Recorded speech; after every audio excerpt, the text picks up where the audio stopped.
കുംഭമേളയിൽ കണ്ടെത്തിയ മോണോലിസ സിനിമയിലേക്ക് ചർച്ചയ്ക്ക് ആദ്യ സംഘമെത്തി. 10 കോടി കിട്ടിയാൽ മാല വിൽപ്പനക്കാരി മാലാഖയായ കഥയാണ് കുംഭമേള നടക്കുന്ന ഉത്തർപ്രദേശിൽ നിന്ന് വരുന്നത്. സിനിമയിൽ അഭിനയിക്കാനുള്ള ആഗ്രഹം പ്രകടിപ്പിച്ച് കുംഭമേളയ്ക്കിടെ സാമൂഹിക മാധ്യമങ്ങളിൽ താരമായ മോണോലിസ കുടുംബം അനുവദിക്കുകയാണെങ്കിൽ തീർച്ചയായും താൻ സിനിമയിൽ അഭിനയിക്കുമെന്നാണ് പറയുന്നത്. മോണോലിസ എന്ന മോനി ബോൺസ്ലെയുടെ ആദ്യ പ്രതികരണമാണ് നമ്മൾ കേട്ടത്. കുംഭമേളയ്ക്കിടെ സമൂഹമാധ്യമങ്ങളിൽ വൈറലായതിനു പിന്നാലെ മോണോലിസയെ കാണാൻ നിരവധി പേർ വരികയും ഇത് കുടുംബത്തിന്റെ ഉപജീവനമാർഗമായ മാലവിൽപ്പനയെ സാരമായി ബാധിച്ചതോടെയാണ് കുടുംബം പെൺകുട്ടിയെ നാട്ടിലേക്ക് മടക്കി അയച്ചത്.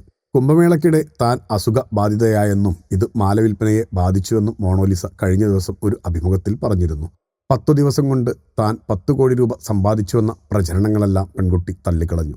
ഇത്രയേറെ പണം സമ്പാദിച്ചെങ്കിൽ താനും കുടുംബവും എന്തിനാണ് ഇനിയും മാല വിൽക്കുന്നതെന്നായിരുന്നു പെൺകുട്ടിയുടെ ചോദ്യം. തന്റെയും കുടുംബത്തിന്റെയും സുരക്ഷ കൂടി കണക്കിലെടുത്താണ് കുംഭമേളയിൽ നിന്ന് മടങ്ങുന്നതെന്നും അടുത്ത കുംഭമേളയ്ക്കും വരുമെന്നും മോണോലിസ പറഞ്ഞിരുന്നു.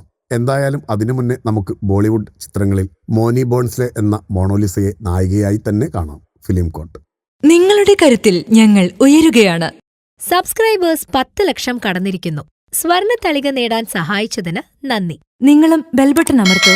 നല്ല വാർത്തകളുടെ നോട്ടിഫിക്കേഷൻ ഉടനെത്തും. വിശ്വസിച്ച് ഒപ്പം നിൽക്കുന്നവർക്ക് ഒരിക്കൽ കൂടി നന്ദി.